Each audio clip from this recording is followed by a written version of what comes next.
Dear viewers, the following stories are inspired by real events. However, the names of the characters have been changed to protect privacy. Story: Ghosts of the Passaic River. In the fall of 2018, in a small town on the Passaic River, New Jersey, night often fell very quickly after sunset. Sarah, a 28-year-old office worker, had just finished her late shift. She often walked home along the riverside trail to enjoy the quiet and fresh air at the end of the day. This night was no exception. Sarah put on a thin coat, pulling her collar up high because the river wind began to blow stronger. The yellow streetlights cast long and strange shadows on the trail. Sarah walked quickly, secretly hoping to get home soon. When she reached a bend in the river, where a row of willow trees hung over the water, Sarah caught a glimpse of a figure standing quietly at the edge of the bank. It was a young girl, petite, wearing a long white dress. At first, Sarah thought it was someone taking a late-night walk like herself. Sarah slowed down a bit, looking at the girl curiously. The girl stood still as a statue, her long black hair falling down, partially obscuring her face. Sarah couldn't make out the details, but she felt that something was wrong with the girl's appearance. "Hello?" Sarah called out softly, but received no response. The girl remained still, not moving at all. Sarah thought that maybe the girl was upset or something was wrong. She decided to move closer to ask if she needed any help. As Sarah got closer, she could see more clearly the white dress the girl was wearing. It looked old and a little wet. The girl was still standing with her back to Sarah, her long black hair covering most of her back. "Are you okay?" Sarah asked again, her voice a little louder this time. "Is something wrong?" Still no response. The girl's silence was starting to make Sarah feel uneasy. Why was a young girl standing alone by the riverside at this late hour, and so terrifyingly silent? Sarah stopped about 10 steps away from the girl. She felt a sudden cold air rush over her, making her shiver even though the night air wasn't that cold. "Can I help you?" Sarah asked, her voice already starting to sound a little anxious. Suddenly, the girl slowly turned around. At that moment, Sarah felt her heart stop beating. The girl's face was as pale as wax, her deep black eyes without whites, staring straight at Sarah with a terrifying emptiness. Her long black hair hung down, covering most of her face, revealing only pale skin and lifeless eyes. Sarah stood there frozen, unable to speak. The girl's face had no expression, but it exuded a terrifying gloom and death. Sarah felt an extreme fear spread throughout her body. She tried to retreat, but her feet were rooted to the ground. She wanted to scream, but her throat was choked. Unable to make any sound, the ghost girl slowly raised an arm, reaching towards Sarah. Her hand was pale and thin, her fingers long and trembling. Sarah felt a cold, icy breath hit her face. In that terrifying moment, Sarah realized that this girl was no ordinary person. This was a spirit, a ghost wandering by the riverbank. She tried to calm herself down, taking a deep breath. Who are you?"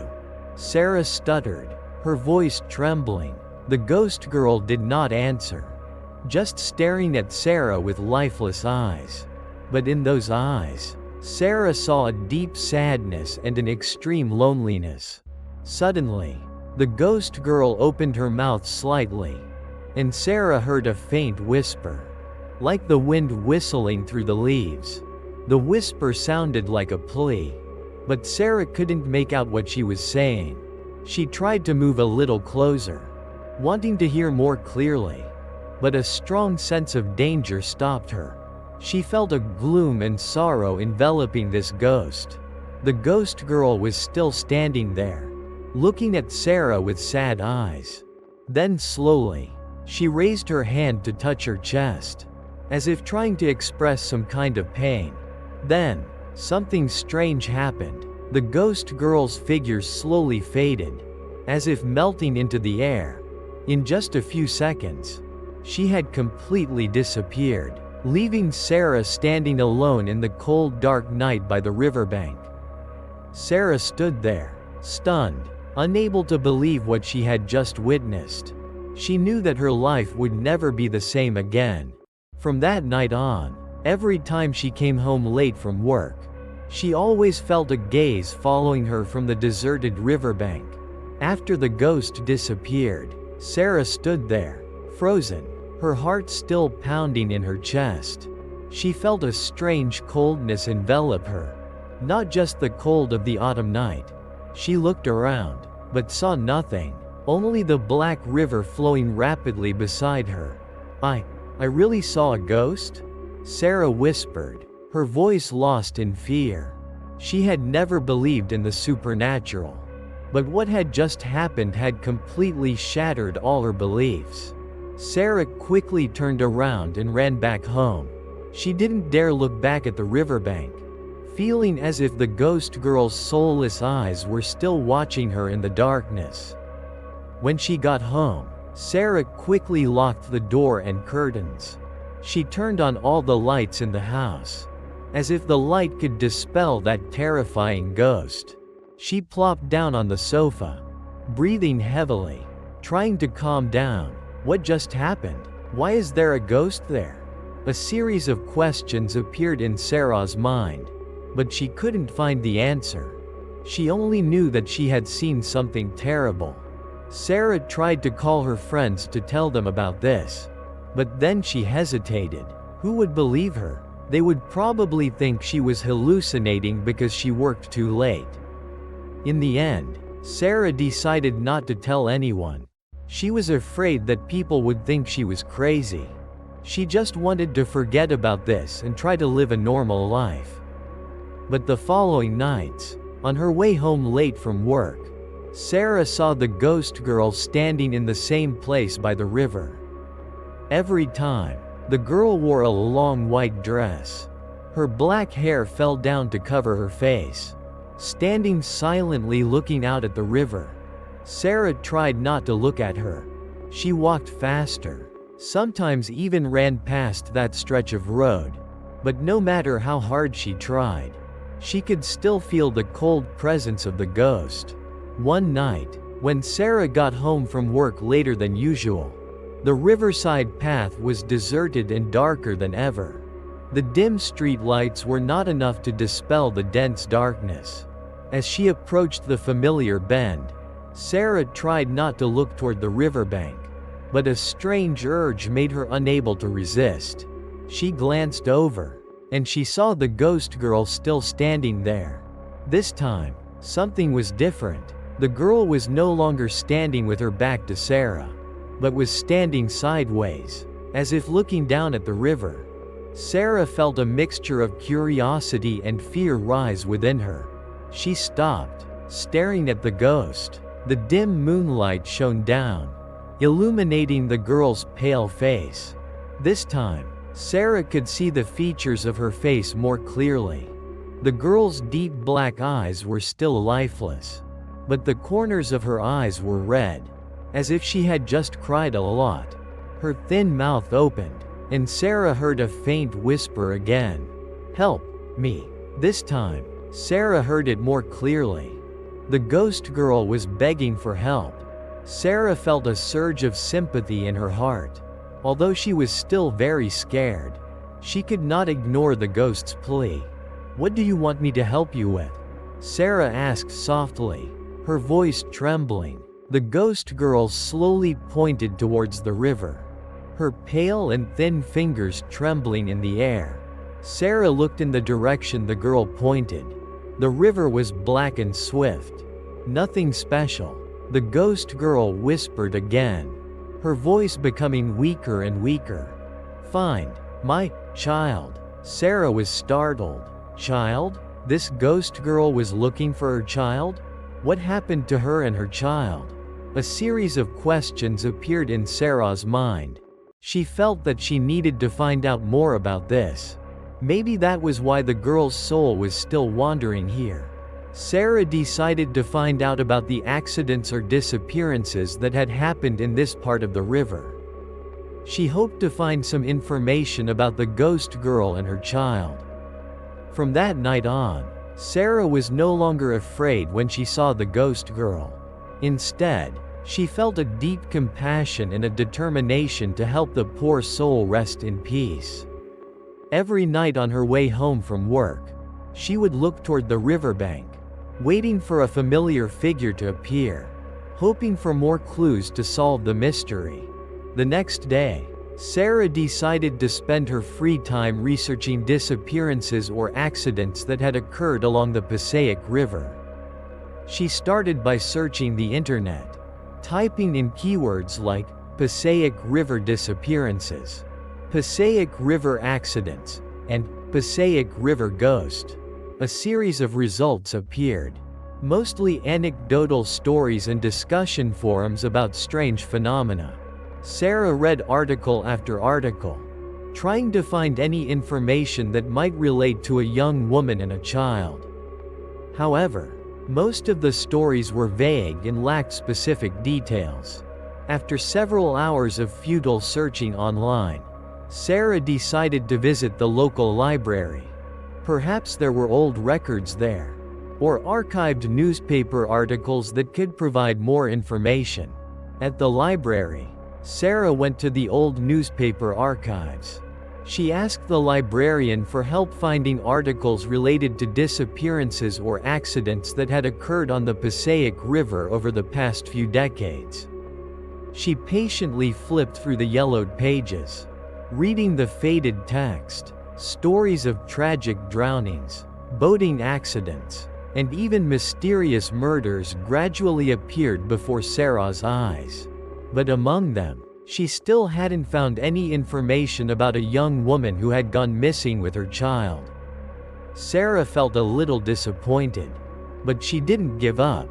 She continued searching, expanding the time range and keywords. Finally, after hours of persistence, Sarah found an old article published in the local newspaper in 1995.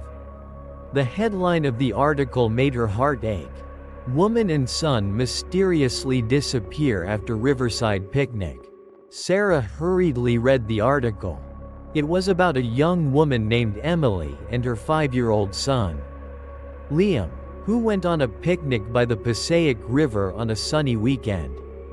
But then, both of them mysteriously disappeared, leaving no trace. The police conducted a large-scale search, but found no clues. The case was eventually closed without any explanation. Sarah felt a strange coincidence. The ghost girl she saw was wearing a long white dress. And the article also mentioned that Emily was wearing a white dress on the day she disappeared. Could that ghost girl be Emily? And the child she was looking for be Liam? A creepy thought suddenly flashed through Sarah's mind. If Emily and Liam had an accident in the river, why did only Emily appear as a ghost? What happened to Liam? Sarah decided to dig deeper into this case. She wrote down Emily and Liam's names, along with the date of the disappearance. The next day, Sarah went back to the library and looked for more information about Emily and Liam. She found some old police files related to the disappearance. In the files was a photo of Emily. When Sarah looked at the photo, she was startled. Emily's face was very similar to the face of the ghost girl she saw by the river. Her sad eyes and long black hair made Sarah unmistakable. She continued reading the files and discovered that Emily loved her son very much. People who knew Emily said that she was a devoted mother and would never abandon her son. Sarah felt a pang in her heart. She believed that Emily was trapped in this world because she was still worried about her son's fate. That was why she appeared by the river every night and begged for help. Sarah was determined to help Emily find Liam. She knew that it would be a difficult and possibly dangerous task. But she could not ignore the desperate mother's plea. She began to think about the possibilities. If Liam had also been in the river, why had his spirit not appeared? Perhaps his body was still somewhere at the bottom of the river. Or perhaps he had been swept away by the current.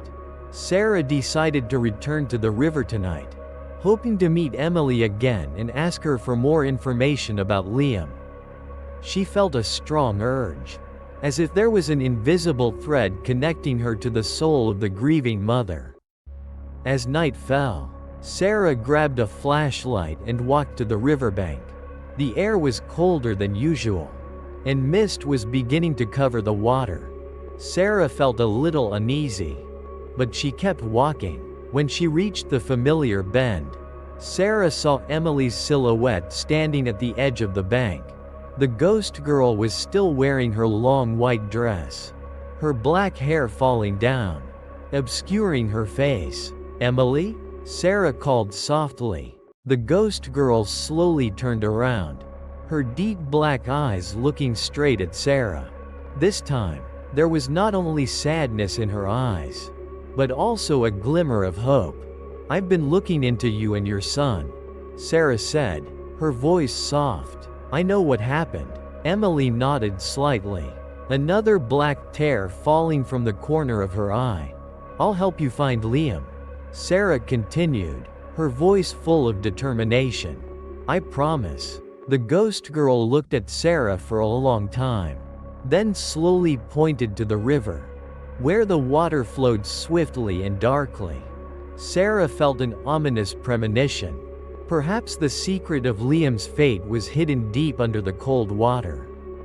That night, Sarah returned to the riverbank, carrying a strong flashlight and a great determination. Emily was waiting for her there, her white figure standing out in the pitch-black night. "Where do you want me to start?" Sarah asked Emily, her voice soft but full of sincerity. Emily slowly glided towards the water's edge, then stopped, pointing down at the rushing river. The dim moonlight reflected on the water, creating strange flickering streaks of light. Sarah felt a cold breeze blowing on her face, carrying a vague sadness. Sarah began to shine the flashlight along the riverbank, trying to find any traces that could be related to Liam. She walked slowly, carefully observing every rock, every tree. Emily hovered beside her, occasionally pointing in a certain direction. When Sarah reached a deserted area where the riverbank sloped down and there were many large rocks, Emily suddenly stopped. She stared into a gap between two large rocks, her deep black eyes filled with anguish. Sarah felt her heart tighten. She had a hunch that Liam was somewhere nearby. She carefully climbed down between the rocks, shining her flashlight into the gap. The darkness was thick, but Sarah still tried to look deeper inside. Suddenly, she saw something small stuck between the rocks. Sarah timidly reached in, touching something soft and cold. She pulled it out, and was horrified to see that it was a blue child's coat. Old and tattered, a choked sob escaped Sarah's throat. This coat, it was so small. It definitely belonged to a child. Emily glided closer to Sarah, looking at the coat in her hand. Her figure was shaking, and Sarah could feel the excruciating pain tearing at her ghost mother's heart. "Liam," Emily whispered, her voice fading into the wind. Sarah hugged her coat tightly to her chest, tears welling up in her eyes. She had found her first clue about Liam, but her instincts told her that the truth was probably worse. She continued shining the flashlight into the crevices between the rocks. This time, she saw something larger, stuck deep inside. Sarah tried to pull it out, but it was stuck very tightly. It took all her strength to pull it out. When it was fully in the flashlight's beam, Sarah screamed in horror. It was a small skeleton, the white joints clearly visible in the darkness. Next to the skeleton, she saw a pair of rotten children's shoes. Sarah knew that these were Liam's remains. He had died here, stuck between these cold rocks. Emily slid to Sarah's side, looking at her son's remains. A mournful cry rang out in the quiet night, tearing apart the quiet atmosphere by the river. Emily's figure shook violently, as if experiencing an indescribable pain. Sarah hugged Emily tightly, trying to comfort the grieving ghost mother. She knew that no words could ease the pain of losing her child. "I'm sorry, Emily," Sarah choked out. "I'm so sorry." Emily didn't say anything. She just hugged her son's remains. Strange black tears fell down, soaking into the wet soil. After a long while, Emily slowly raised her head, looking at Sarah with red eyes. In her eyes, Sarah saw gratitude and deep sadness. Emily pointed towards the river, then looked up at the starry night sky. Sarah understood what she meant. Emily wanted Liam to rest in peace, to be liberated. Sarah gently picked up Liam's remains, carefully placing them in the child's coat. She and Emily carried the boy's remains to a nearby clearing. Sarah dug a small hole and gently placed Liam's remains in it. Emily stood beside him, looking down at her son's small grave. A soft white light surrounded her, then slowly spread out, covering the entire area. When the light faded, Sarah saw Emily standing there, no longer looking as miserable as before. Her face was calm and gentle, a sad but loving smile on her lips. Emily looked at Sarah, nodded slightly as if to thank her one last time. Then slowly, she faded into the air, completely gone. Sarah stood there alone by the riverbank, feeling an unusual peace. She knew that Emily and Liam were finally reunited and at peace. From that night on, Sarah never saw the ghost girl by the river again. But she would never forget the promise she made and the mother's soul that had found peace after so many years of wandering. The story of the ghost girl by the Passaic River and her missing son is still told by locals, as a reminder of the tragedies hidden behind the peaceful appearance of life. Hopefully this story has brought you some thrilling and creepy moments. If you like real ghost stories like this, don't forget to click the subscribe button, so you don't miss the next videos. Goodbye and see you again. Hope this story has brought you entertaining, thrilling and creepy moments. If you like real ghost stories like this, don't forget to click the subscribe button so you don't miss the next videos. Goodbye and see you again.